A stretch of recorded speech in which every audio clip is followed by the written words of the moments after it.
में अत्यंत शुभ और पुण्यदायी तिथि माना गया है।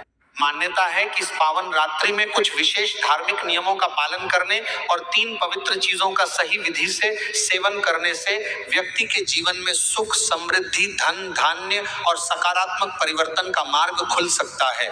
लेकिन सावधान, इन 3 चीजों में तीसरी चीज ऐसी है जो लगभग हर घर की रसोई में होती है, फिर भी उसका वास्तविक धार्मिक महत्व बहुत कम लोग जानते हैं। यदि आपने इस वीडियो को अंत तक ध्यान से देख लिया तो आपको इन तीनों चीजों की सही विधि, सही समय और उनसे जुड़ी पारंपरिक मान्यताओं की पूरी जानकारी मिलेगी। तो आइए बिना समय गंवाए जानते हैं कि 29 जून ज्येष्ठ पूर्णिमा की पावन रात कौन सी है, वे 3 चीजें जिनका विशेष महत्व बताया गया है। लेकिन क्या आपने कभी ध्यान दिया है कि कई परंपराओं में पूजा के बाद मिश्री का प्रसाद विशेष रूप से ग्रहण किया जाता है? आखिर साधारण सी दिखने वाली ये छोटी सी मिश्री धार्मिक दृष्टि से इतनी महत्वपूर्ण क्यों मानी गई है? आज के इस भाग में हम केवल मिश्री के महत्व के बारे में विस्तार से जानेंगे। सबसे पहले ये समझिए कि सनातन धर्म में कोई भी प्रसाद बिना कारण नहीं रखा गया। हर प्रसाद हमें एक संदेश देता है। मिश्री का संदेश है मधुरता। जिस प्रकार मिश्री स्वयं मीठी होती है, उसी प्रकार मनुष्य की वाणी, व्यवहार और विचार भी मधुर होने चाहिए। शास्त्रों में बार बार कहा गया है कि कठोर वचन रिश्तों को तोड़ देते हैं, जबकि मधुर वचन कठिन से कठिन परिस्थिति को भी सरल बना सकते हैं। यही कारण है कि भगवान को मिश्री का भोग लगाने की परंपरा कई स्थानों पर देखने को मिलती है। ज्येष्ठ पूर्णिमा के दिन जब आप पूजा पूरी कर लें, भगवान विष्णु का स्मरण करें और चंद्रदेव को प्रणाम करें, तब भगवान को अर्पित की गई मिश्री को प्रसाद के रूप में श्रद्धा से ग्रहण किया जाता है। यह हमें याद दिलाता है कि जीवन में मिठास केवल भोजन में नहीं बल्कि हमारे स्वभाव में भी होनी चाहिए। कई लोग ये पूछते हैं कि क्या मिश्री अकेले खा सकते हैं? धार्मिक परंपराओं में सामान्य रूप से इसे पहले भगवान को अर्पित करके प्रसाद के रूप में ग्रहण किया जाता है। अलग अलग क्षेत्रों में इसकी विधि अलग हो सकती है, लेकिन सबसे महत्वपूर्ण बात श्रद्धा और भक्ति है। अब एक बात बहुत ध्यान से सुनिए।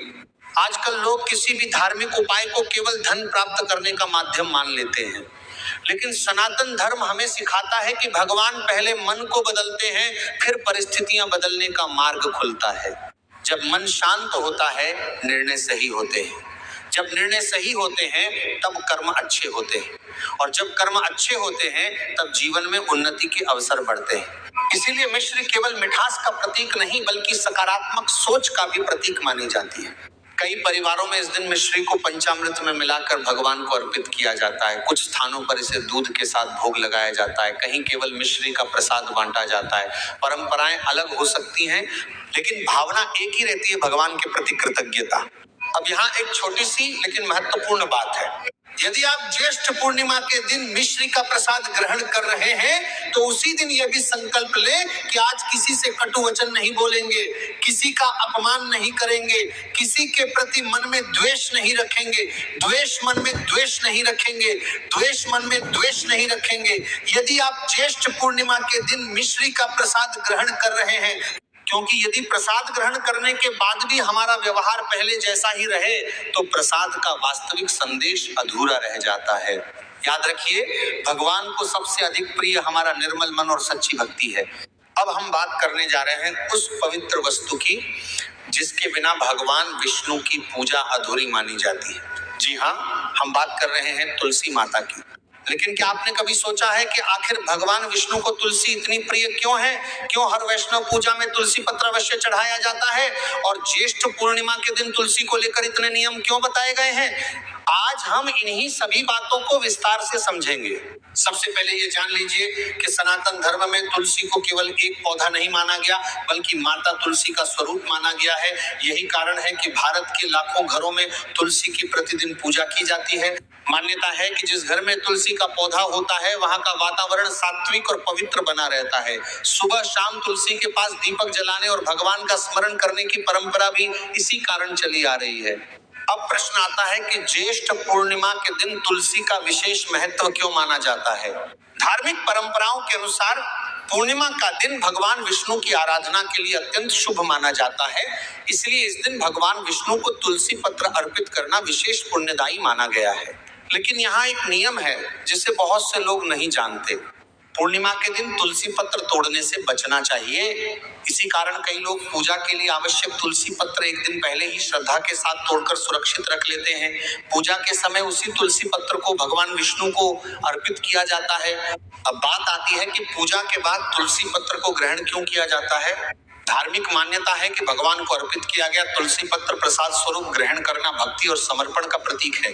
इसका अर्थ यह नहीं कि इससे कोई जादुई परिवर्तन हो जाएगा, बल्कि यह हमें भगवान के प्रति श्रद्धा और कृतज्ञता का भाव सिखाता है। यही कारण है कि मंदिरों में भी कई बार चरणामृत के साथ तुलसी पत्र दिया जाता है। एक और बात का ध्यान रखें, तुलसी पत्र को कभी भी अपवित्र स्थान पर नहीं रखना चाहिए। यदि पूजा के लिए तुलसी पत्र लिया गया है तो उसे सम्मान पूर्वक भगवान के चरणों में अर्पित करें। कई लोग पूछते हैं कि क्या तुलसी पत्र को चबाकर खाना चाहिए। परंपराओं में कई लोग इसे सीधे प्रसाद के रूप में ग्रहण करते हैं या चरणामृत के साथ लेते हैं। अलग अलग क्षेत्रों में इसकी विधि अलग हो सकती है। सबसे महत्वपूर्ण बात यह है कि इसे भगवान का प्रसाद मानकर श्रद्धा से ग्रहण किया जाए। आज के समय में लोग बड़े बड़े उपाय खोजते हैं, लेकिन हमारे ऋषियों ने हमेशा भक्ति, संयम और सात्विक जीवन को सबसे बड़ा उपाय बताया है। ज्येष्ठ पूर्णिमा भी हमें यही संदेश देती है कि भगवान की कृपा पाने के लिए मन का पवित्र होना सबसे आवश्यक है। यदि आपके मन में ईर्ष्या, क्रोध, छल या अहंकार है तो केवल पूजा पाठ से ही सब कुछ नहीं बदल जाता। इसलिए इस दिन अपने व्यवहार को भी मधुर बनाने का प्रयास करें। अब तक आपने दो महत्वपूर्ण चीजों के बारे में जाना। पहली थी मिश्री, जो मधुरता और शुभता का प्रतीक मानी जाती है। दूसरी है तुलसी पत्र, जो भगवान विष्णु की भक्ति और समर्पण का प्रतीक माना जाता है। लेकिन अभी तीन और महत्वपूर्ण चीजें बाकी हैं। अब हम बात करने जा रहे हैं उस तीसरी सात्विक वस्तु की, जो व्रत, पूजा और भगवान के भोग में बहुत महत्वपूर्ण मानी जाती है। वह है मखाना। आज लगभग हर घर में मखाना खाया जाता है, लेकिन बहुत कम लोग जानते हैं कि धार्मिक परंपराओं में इसका भी एक विशेष स्थान बताया गया है।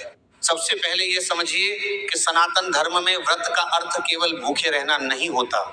व्रत का वास्तविक अर्थ है मन, वचन और शरीर की शुद्धि। इसलिए व्रत के दिन सात्विक भोजन करने की परंपरा है और मखाना उसी सात्विक आहार का एक महत्वपूर्ण भाग माना जाता है। ज्येष्ठ पूर्णिमा के दिन कई श्रद्धालु भगवान विष्णु और माता लक्ष्मी की पूजा के बाद मखाने की खीर या घी में हल्का भुना हुआ मखाना भोग के रूप में अर्पित करते हैं। इसके बाद वही भोग प्रसाद के रूप में परिवार में बांटा जाता है। लेकिन आद करना के बाद करना के रूप में परिवार में करबाने करना के रूप में करते हैं। ऐसा क्यों? क्योंकि मखाना सादगी, पवित्रता और सात्विक जीवन का प्रतीक माना जाता है। धार्मिक परंपराएं हमें यह सिखाती हैं कि ईश्वर को दिखावा नहीं बल्कि शुद्ध भावना प्रिय है। आज के समय में लोग पूजा में महंगी चीजें चढ़ाने की सोचते हैं, लेकिन हमारे शास्त्रों का संदेश है कि यदि मन निर्मल है तो साधारण भोग भी भगवान को प्रिय होता है। इसीलिए कई मंदिरों और घरों में पूर्णिमा, एकादशी और अन्य व्रतों के अवसर पर मखाने का उपयोग किया जाता है। एक और बात बहुत कम लोग जानते हैं, भोग लगाने से पहले भोजन को स्वयं नहीं खाना चाहिए। पहले भगवान को श्रद्धा पूर्वक अर्पित करें, उसके बाद ही उसे प्रसाद मानकर ग्रहण करें। यही सनातन परंपरा है। कई लोग पूछते हैं कि क्या मखाना केवल व्रत में ही खाया जा सकता है? नहीं, लेकिन व्रत और पूर्णिमा के दिन इसे सात्विक भोजन का हिस्सा मानने की परंपरा कई स्थानों पर प्रचलित है। यदि आप ज्येष्ठ पूर्णिमा के दिन मखाने की खीर बनाते हैं तो पहले भगवान विष्णु को अर्पित करें, फिर पूरे परिवार के साथ प्रसाद के रूप में ग्रहण करें। इससे परिवार में भक्ति और एकता का भाव भी बढ़ता है। ध्यान रखें, धार्मिक परंपराओं का उद्देश्य किसी चमत्कार का वादा करना नहीं, बल्कि व्यक्ति के जीवन में अनुशासन, श्रद्धा और सकारात्मक सोच लाना है। इसलिए यदि आप भगवान का स्मरण करते हुए सात्विक भोजन ग्रहण करते हैं तो वह केवल शरीर ही नहीं, मन को भी शांत करने का माध्यम बनता है। यही कारण है कि हमारे ऋषि मुनियों ने सात्विक भोजन पर इतना जोर दिया। ज्येष्ठ पूर्णिमा हमें यह भी सिखाती है कि जीवन में समृद्धि केवल धन से नहीं आती। सच्ची समृद्धि तब आती है जब घर में प्रेम हो, परिवार में शांति हो और मन में भगवान के प्रति विश्वास हो। मखाना इसी सादगी और सात्विकता का प्रतीक माना जाता है। अब तक आपने तीन महत्वपूर्ण वस्तुओं के बारे में जाना। मिश्री मधुरता और शुभता का प्रतीक, तुलसी पत्र भगवान विष्णु की भक्ति और समर्पण का प्रतीक, मखाना सात्विकता और पवित्र जीवन का प्रतीक। लेकिन अभी दो महत्वपूर्ण वस्तुएं बाकी हैं। अब हम बात करेंगे चौथी ऐसी सात्विक वस्तु की जो साधारण होने के बावजूद सनातन परंपराओं में महत्वपूर्ण स्थान रखती है। वह भीगा हुआ काला चना। आज के समय में बहुत से लोग काले चने को केवल एक पौष्टिक भोजन मानते हैं, लेकिन धार्मिक परंपराओं में इसे परिश्रम, धैर्य और सादगी का प्रतीक भी माना गया है। सनातन धर्म हमें यह शिक्षा देता है कि ईश्वर की कृपा केवल पूजा से ही नहीं बल्कि मेहनत, ईमानदारी और सात्विक जीवन से भी प्राप्त होती है। काला चना इन्हीं गुणों की याद दिलाता है। यह बात को लेकर पर्शन सन्नति का कई स्थानों पर ज्येष्ठ पूर्णिमा के दिन लोग रात में या सुबह काले चने को पानी में भिगोते हैं। पूजा के समय भगवान विष्णु को उसका प्रतीकात्मक भोग अर्पित करते हैं और बाद में उसी चने को प्रसाद के रूप में ग्रहण करते हैं। कुछ परिवार इस दिन भीगे हुए काले चने का दान भी करते हैं। धार्मिक मान्यता है कि दान का सबसे बड़ा उद्देश्य किसी जरूरतमंद की सहायता करना और अपने भीतर सेवा का भाव जगाना है। लेकिन यहाँ एक बात समझना बहुत आवश्यक है। यदि कोई व्यक्ति यह सोचकर प्रसाद ग्रहण करे कि केवल इसे खाने से धन वर्षा होने लगेगी, तो यह सनातन धर्म की भावना नहीं है। हमारे शास्त्र बताते हैं कि भक्ति के साथ कर्म भी आवश्यक है। ईश्वर अवसर प्रदान करते हैं, लेकिन उन अवसरों का सदुपयोग मनुष्य को स्वयं करना होता है। यही कारण है कि काला चना परिश्रम और स्थिरता का प्रतीक माना जाता है। एक और परंपरा भी कई स्थानों पर देखने को मिलती है। लोग पूजा के बाद भीगे हुए काले चने का थोड़ा सा भाग प्रसाद के रूप में ग्रहण करते हैं और शेष भाग गाय, पक्षियों या जरूरतमंद लोगों को अर्पित करते हैं। इसे सेवा और दया का भाव माना जाता है। ज्येष्ठ पूर्णिमा का वास्तविक संदेश भी यही है। अपने जीवन में केवल अपने लिए नहीं बल्कि दूसरों के लिए भी कुछ अच्छा करें। जब मन में सेवा का भाव आता है तभी पूजा का वास्तविक उद्देश्य पूरा होता है। यदि आपके घर में इस दिन काले चने का प्रसाद बनाया जाए तो पहले भगवान विष्णु को अर्पित करें, फिर पूरे परिवार के साथ श्रद्धा से ग्रहण करें।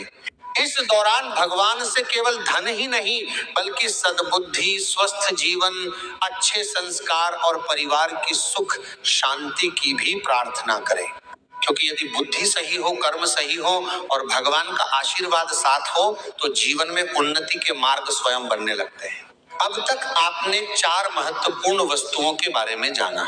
मिश्री मधुरता का प्रतीक, तुलसी पत्र भगवान विष्णु की प्रिय पवित्र अर्पण, मखाना सात्विकता और पवित्रता का प्रतीक, भीगा हुआ काला चना परिश्रम, सेवा और संतुलित जीवन का प्रतीक। लेकिन अब बारी है 5वीं और अंतिम वस्तु की। यही वह वस्तु है जिसे कई परिवार पूर्णिमा की रात भगवान को भोग लगाकर प्रसाद के रूप में ग्रहण करते हैं। आप भाग 5 ज्येष्ठ पूर्णिमा पर केसर वाला दूध क्यों माना जाता है शुभ? किन बातों का रखें विशेष ध्यान? अगर आपने इस वीडियो के पहले 4 भाग देखे हैं तो अब तक आप जान चुके हैं कि मिश्री, तुलसी, मखाना और भीगे हुए काले चने का ज्येष्ठ पूर्णिमा के दिन क्या धार्मिक महत्व माना जाता है। अब बारी है 5वीं और अंतिम सात्विक वस्तु की, जिसे कई परिवार इस पावन तिथि पर भगवान को भोग लगाकर प्रसाद के रूप में ग्रहण करने की परंपरा निभाते हैं। वह है केसर मिला हुआ दूध। दूध को सनातन धर्म में पवित्रता, सात्विकता और शुद्धता का प्रतीक माना गया है। यही कारण है कि भगवान विष्णु, भगवान शिव और अन्य देवी देवताओं की पूजा में दूध का उपयोग अनेक धार्मिक परंपराओं में किया जाता है। जब दूध में थोड़ी सी केसर मिलाई जाती है तो उसे शुभता और मंगल का प्रतीक भी माना जाता है। कई घरों में ज्येष्ठ पूर्णिमा की रात्रि में भगवान विष्णु को केसर मिला दूध अर्पित करने की परंपरा है। पूजा पूरी होने के बाद वही दूध प्रसाद के रूप में परिवार के सदस्य श्रद्धा से ग्रहण करते हैं। ध्यान रखें कि यह कोई अनिवार्य धार्मिक नियम नहीं बल्कि कुछ परंपराओं में प्रचलित एक श्रद्धापूर्ण विधि है। इस प्रसाद का सबसे बड़ा संदेश यह है कि हमारा जीवन भी दूध की तरह निर्मल और केसर की तरह सुगंधित अर्थात अच्छे गुणों से भरपूर होना चाहिए। ज्येष्ठ पूर्णिमा केवल पूजा पाठ का दिन नहीं है बल्कि आत्मचिंतन का भी अवसर है। अपने आप से पूछिए, क्या मेरी वाणी मधुर है? क्या मैं अपने माता पिता का सम्मान करता हूँ? क्या मैं दूसरों की सहायता करता हूँ? क्या मैं अपने कर्म ईमानदारी से करता हूँ?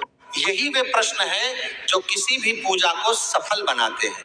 अब एक महत्वपूर्ण बात, आजकल सोशल मीडिया पर कई तरह के दावे किए जाते हैं कि अमुक चीज खाने से रातों रात करोड़पति बन जाएंगे या बिना मेहनत के धन बरसने लगेगा। सनातन धर्म ऐसा नहीं सिखाता। हमारे शास्त्र बताते हैं कि भगवान की कृपा, सत्कर्म, पुरुषार्थ और श्रद्धा, ये चारों मिलकर जीवन में शुभ फल देते हैं। इसलिए यदि आप ज्येष्ठ पूर्णिमा के दिन इन 5 सात्विक वस्तुओं को भगवान को अर्पित करके प्रसाद के रूप में ग्रहण करते हैं तो उसके साथ अपने जीवन में भी 5 संकल्प अवश्य लें। पहला संकल्प, हमेशा सत्य बोलूंगा। दूसरा संकल्प, माता पिता और गुरुजनों का सम्मान करूंगा। तीसरा संकल्प, किसी जरूरतमंद की यथाशक्ति सहायता करूंगा। चौथा संकल्प, ईमानदारी से मेहनत करूंगा। पांचवा संकल्प, प्रतिदिन भगवान का स्मरण करूंगा।